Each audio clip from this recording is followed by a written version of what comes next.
Dr. Karim Sharara, thank you very much for being my guest on Syrian Analysis. We have had a few cooperations in the past. And as you may know, I made a video a few days ago about the Sino-Iranian Strategic Partnership. And Yes. since you are an expert on the Iranian affairs, I think this issue deserves further elaboration for my followers and friends on Syrian Analysis, because there are a lot of talk about it, especially on the geopolitical level. And I would like to start with you with an article published on al-Akhbar newspaper. The name of the author is Waleed Sharara, and I don't know if he's also a relative of yours. No relation, no Yeah, no relation. relation. Huh? But he argued in the article that after World War II, the central goal of the U.S. grand strategy was to prevent the formation of a Eurasian space intertwined with interests and interacting positively at the political level in order to block in order to preserve the Washington's hegemony over what it called the old world. Now, the author also argues that this strategic partnership between China and Iran is directly threatening the hegemony of the United States in the Middle East. Do you agree with this assessment, or it's like a wishful thinking by the author? Okay. I'd say there's a bit more to it than that, but it's not wishful thinking. Look, clearly the only superpower of the time during the Cold War, the only other superpower was the USSR. And so the strategy of the US was that they can only win this through a tripartite, a three-pronged strategy. So this strategy in itself was a variation of the old divide and conquer strategy that the US is so good at. So this three-pronged strategy was about containing Soviet expansion by basically fragmenting communist movements throughout the world. And you can see that Nixon's going to China during the 70s was a part of this policy. Mm-hmm. Because it basically, he was able to alienate the already ailing relationship between Soviet Russia and China. The second was to increase cooperation with its allies, and the third was basically a carrot and stick approach to modify Soviet behavior. So the cooperation between China and Iran, does it threaten US hegemony in the region? Well, that's something very obvious. But the question that's now being asked is what the US can do to contain Iran in the region. So what the US is planning on doing with Iran falls within the range of yet another modification of that strategy. That's what Waleed Sharara is talking about. He's taking into account, the US is taking into account Iran's greater role in the Middle East and China being the US's priority. Yes. So but what China and Iran did, basically, look, it wasn't just huge, it was game-changing. Because up until now, no one was willing to go against the US with regards to the sanctions. That's true. China effectively broke this. So the US already had its concerns over Iran's strategy in the Middle East, and the fact that Iran was on its way to become, or is on its way to becoming the region's #1 power. Now that the US can no longer enforce a containment of Iran, they'll have to revise their strategy. But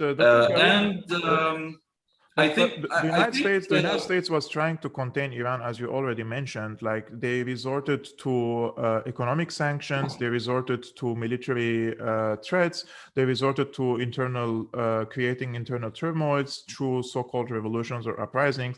I mean, in my opinion, the United States has tried every single way to contain Iran already, and not only Iran, but also the allies of Iran in the region. And despite that, Iran is increasing in its influence.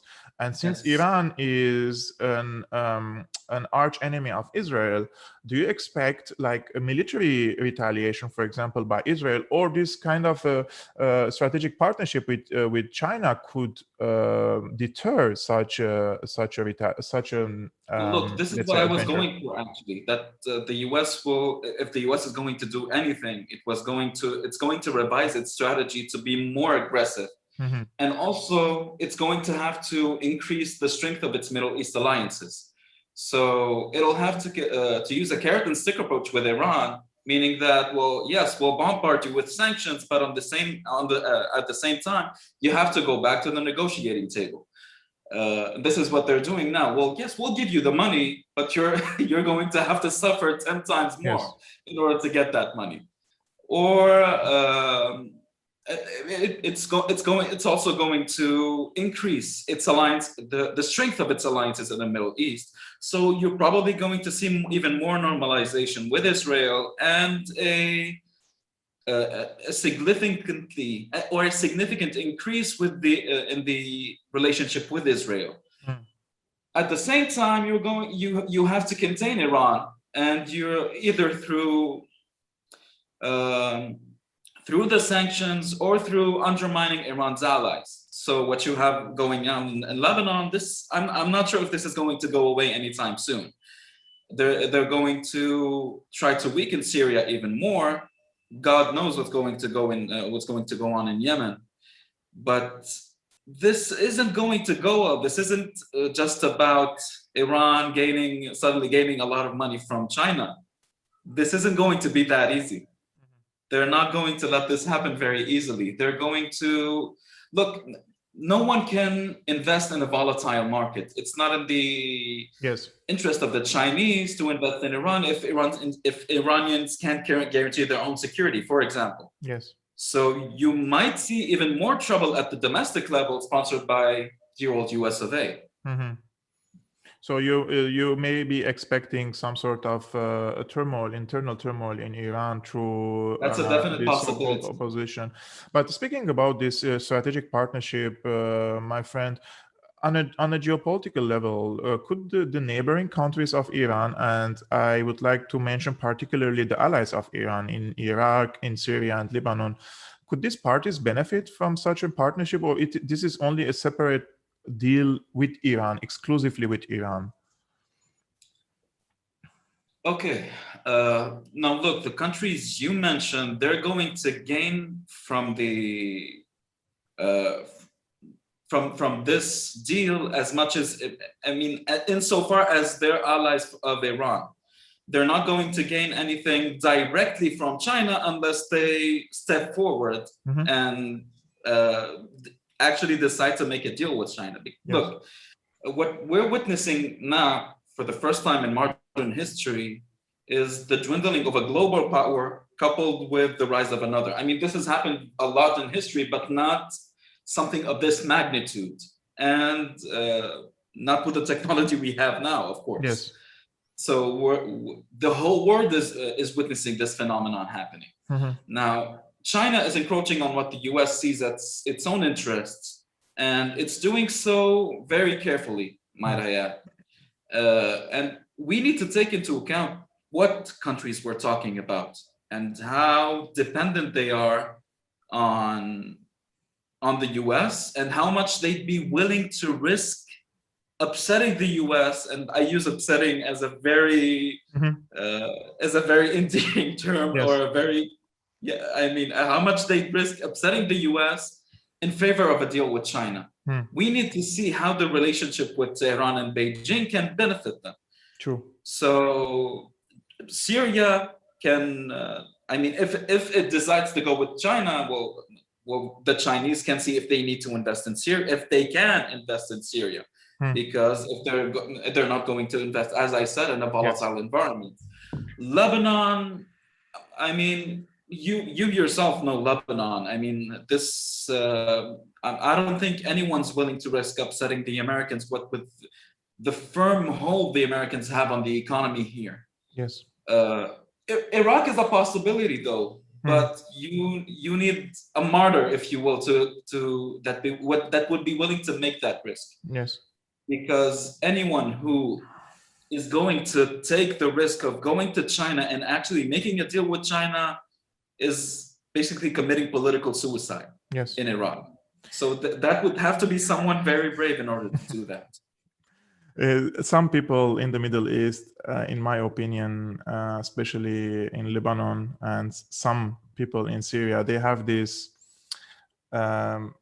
They always see the West as a role model for their economic system, their social interactions, the values, and everything. So every time you speak about China or any other alternative power that we could like network with, it will always face an opposition. And this is especially happening in Lebanon because a very big bloc, a political bloc in Lebanon is allied or is in alliance with the United States, and it's not only an alliance. It's like you feel like they're even a proxy of the Americans in Lebanon. As for Syria, I would like to mention this: Syrians, of course, they want to be in also strategic partnership with China, and they want to be on this Silk Road project. However, from the Chinese side, it's also difficult to invest in Syria entirely because of the security situation and because of the turmoil that is still ongoing.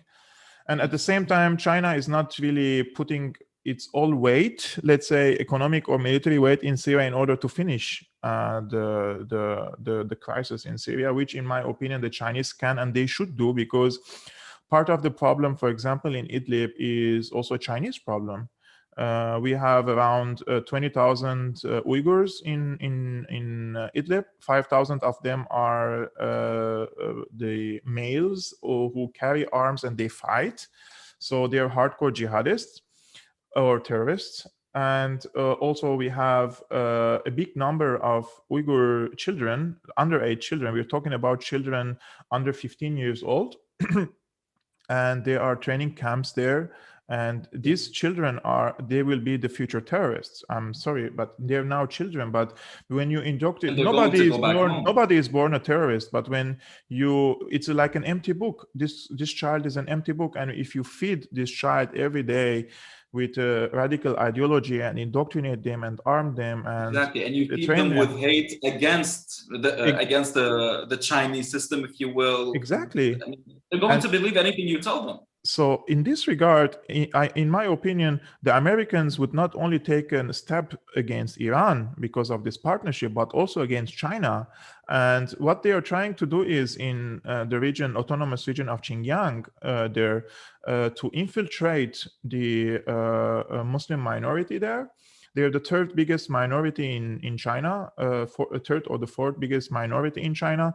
And they're trying to radicalize by spreading the victimhood sentiments that China is oppressing them. And this is very obvious in the mainstream media. And I mean, how can the Americans lecture the world about human rights, let alone about the Muslim rights, when they killed millions of Muslims in the past few decades in the Middle East and abroad? And unfortunately, Karim, you know also the region better than I do. Some people fall in this trap, especially from the Islamic communities, and they're like, oh, there is a genocide happening again. Do you know what's the meaning of genocide? Look, you see this everywhere. I mean, starting from Iran. I mean, look, whenever Javad Zarif has to say anything good about Iran, just go into the comment section. I'm sorry, China. Whenever he has something good he wants to say about China, just go to the comment section and look at what some of these people, many of them, of course, just armies of bots, just saying that, just attacking China. Okay, so the US is down with the USA, but it's okay if China is killing Muslims because it's your ally now. Well, who says China is killing Muslims? Who says it's committing genocide? I mean, please, someone get me a shred of evidence that it's doing this. Please tell me that these aren't terrorists. And just guys, get me a shred of evidence. You need to know, Dr. Karim Sharara is also a Muslim, and he's a devoted Muslim. And if there is any kind of a genocide against any Muslim community, he will be the first guy talking about it. And I myself. I spent my entire livelihood since 2003 after overthrowing Saddam Hussein, and I always hated Saddam Hussein for how arrogant a leader he was, and how he participated in destroying the region by invading Kuwait and supporting the Muslim Brotherhood in Syria, and even some factions in Lebanon during the civil war.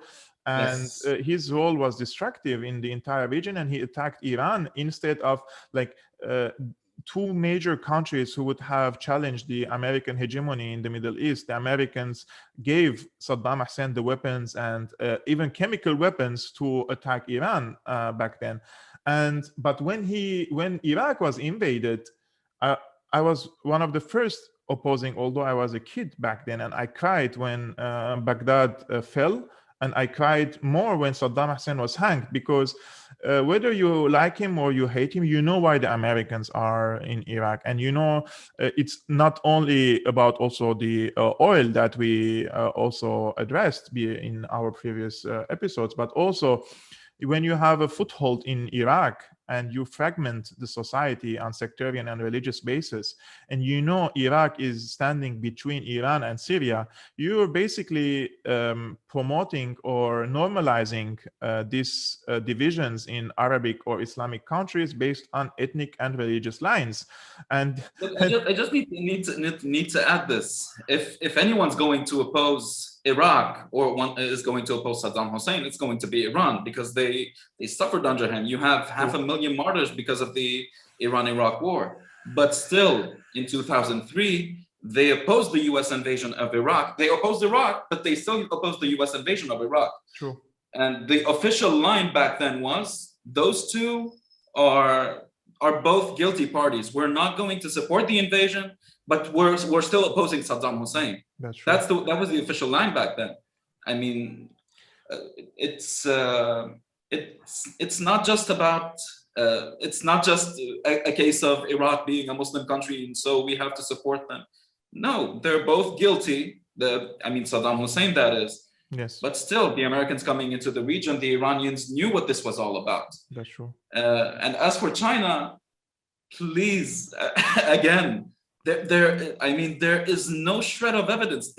I'm sure you've realized they're always circulating those same pictures of people in prisons. Well, okay, who's to say they're Muslim? Who's to say Not only that, Karim, they're also saying that there are concentration camps for the Uyghurs to re-education schools. But the Europeans are doing the same. If it's true in China, the Europeans, if there is any ISIS jihadist who fled to Syria or Iraq and came back to any European country, they send him or her into one of these concentration camps to the education camps. They call it education. Because everyone's so happy there. And they're educated, and they learn a new Western language. Because in Europe they maybe raise these rainbow flags, and they keep everything beautiful on the surface. So in Europe you have Teletubbies, so everyone's happy there. Unbelievable. Karim, the Arab Gulf monarchies, of course, they're alarmed by this deal between Iran and China. I mean, why shouldn't they, right? So, but at the same time, China also enjoys very good relationship with the Arab Gulf monarchies, especially with the UAE and with Saudi Arabia. How do you think these countries will react? Do you think the Chinese are able to make sure that the Arab Gulf monarchies would not be targeted in any way by this agreement? Look, I think this depends on how far they'd be willing to tolerate US pressure and how this reflects itself at the domestic level. The one thing that's for sure is that this agreement will translate into an upheaval, a supposed upheaval in Iran's economic development. And Iran's ability to sustain and enforce its regional presence.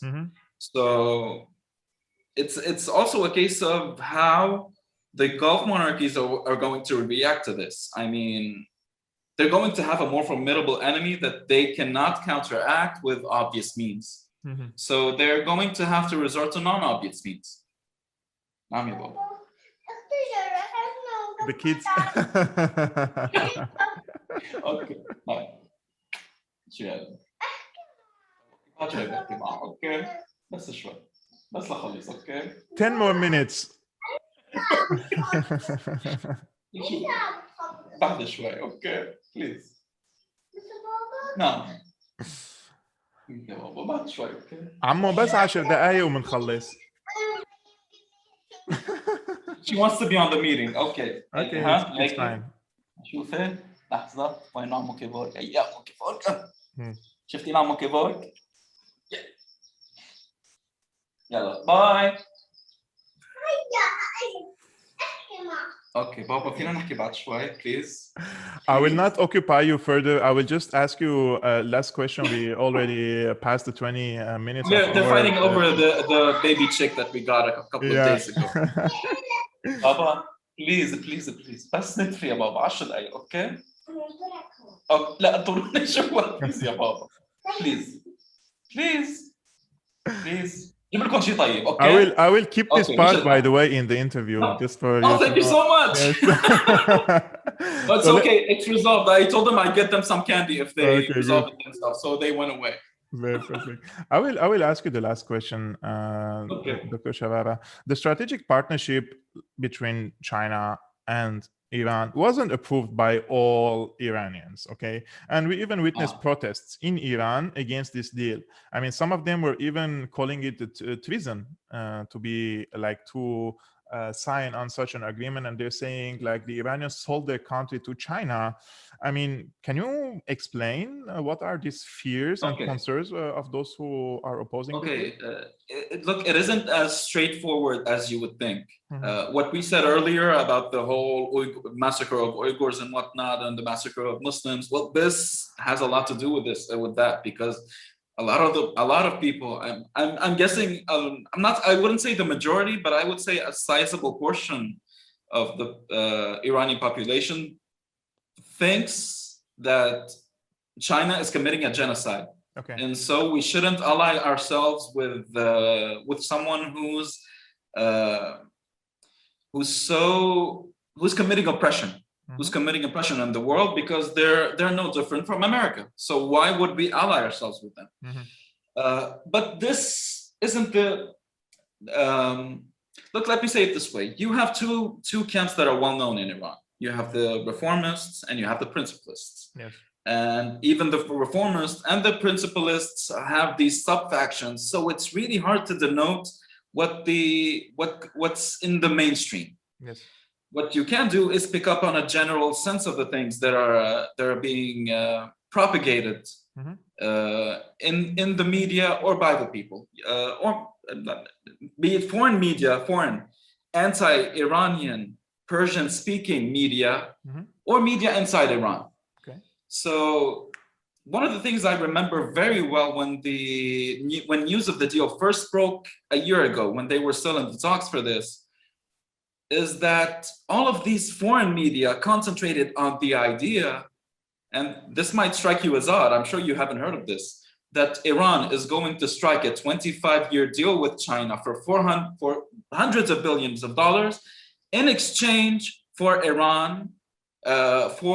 China, building a military base on the Iranian island of Kish. And so basically you're handing the country over to the Chinese, and how are you different from the Shah, and how are you, I mean, this is how things went. Of course, when you look at the deal and how it was not portrayed, or the basic tenets of it that were stated in the media, there's nothing about the island of Kish. There's nothing stated about any military Chinese presence in Iran whatsoever. But this took root, the idea itself took root in the population. I wouldn't say many of them believed it, but but a sizable portion of people who listen to foreign, be it like VOA, Manoto, BBC Persian, a lot of these media that many Iranians follow, they bought into this idea. So this is just one of the many ideas that took root at the time. So look, a lot of it is about Chinese, for example, vying for complete control of Iran, and they can't be trusted. Yes. And look, Iran's past experience with China it's been positive, of course, because China has been there for Iran, especially in the Security Council. But one thing that the Iranians don't forget is that China, especially at the diplomatic level, many Iranian diplomats will not forget that China withheld payments from Iran in order to pressure it for the Americans. Okay. So the Americans asked the Chinese to delay payment. What year was this? This was after the JCPOA and before Trump withdrew from it. Okay. So the Americans wanted to pressure the Iranians, and they asked the Chinese to, well, say for example, their $1 billion payment is due. Well, they only gave them half of it, for example, or they instead of receiving money, they received goods instead. So Chinese goods flooded the Iranian market. I mean, flooded. At the diplomatic level, a lot of people aren't going to forget this. I mean, look, the Iranians are very, very pragmatic, but they also. Let me just say that they're going to be very careful about this, about how they proceed from now on. They got what they wanted, of course, from the deal, because they were asking for the Chinese to invest even more money in Iran. The Chinese didn't want to take any more risks, if you will. But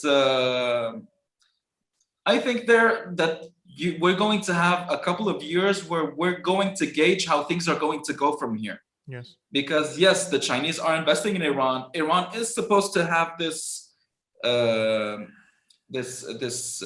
unraveling of its economy. It's supposed to be more prosperous from now on. But I don't think Iran's enemies in the region are going to allow this. You're going to have more trouble. You're going to have increased xenophobia in Iran. Yes. You're going to have a targeting of Chinese employees in Iran. If China decides to send its Chinese workforce.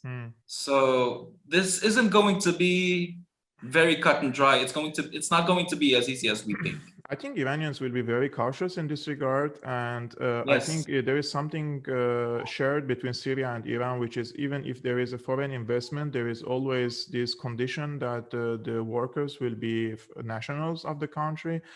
When Syria opened up the market to the Europeans in 2008 and 7 and 5, it was also always a condition that the Syrians will be managing these businesses. I would just want to make a few statements, Karim, before we end up this very, very, very interesting conversation with you. First of all, I really hope the Iranians who are watching, and I have a lot of Iranians watching my channel, not to fall in this trap of genocide in Xinjiang. Similar thing happened, let's remember, in Yugoslavia, and despite the oppression and persecution of the Muslims there, we have seen the outcome of the war was in favor of the United States and NATO, and they fragmented the countries there. And the first country now one of the first countries who recognized Israel is Bosnia there. And it has become a hub for Turkish and Ottoman presence in Europe, unfortunately.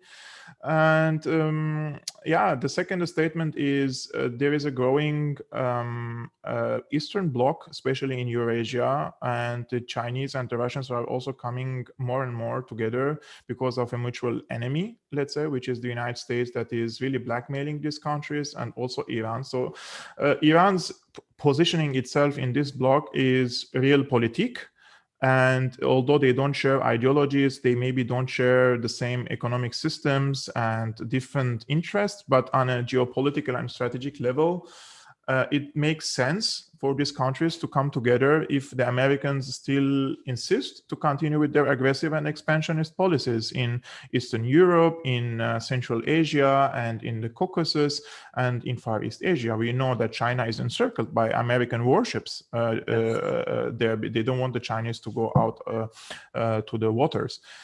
So this was my my observations in this regard. I would really like to thank you, Karim, for being my guest and be my friend, let's say, in this episode. If you want, for those who want to follow your work, where can they find you on Facebook and Twitter? Well, my Facebook page was unfortunately taken down by Facebook a few You violated days ago. Mark Zuckerberg's terms and conditions. Yes. I basically used an example used by Trump supporters as an example, and they locked my page down completely. So I have to create another page now. But I'm on Instagram. Okay, when you please send me the links. I would put them in the description for my friends to follow you and to get your perspective about the Middle East, because you are very well aware of not only the foreign policies, but also you are aware about the people, because most of the Western experts, they might know some geopolitical details about the region, but they don't know the people. They don't have this direct interaction with them. And one more thing for my friends and followers, if you like this interview, please hit the subscribe button and share it with your friends. And I am posting books in the description. You can buy from Amazon the books that I have read, and I think it's important for you also to buy. These are affiliate links, guys. It will not cost you anything, but if you click and buy one of these books, I would only get 10% of from Amazon, nothing from you. But if this kind of things help me also to continue my independent work and bring to you my honest opinion, and also interview other people and stay independent in this jungle of mainstream media, brutal coverage of journalists who are trying to create more mayhem in our region and abroad. Karim Sharara, thank you very much for being my guest. Take care. Thank you so much.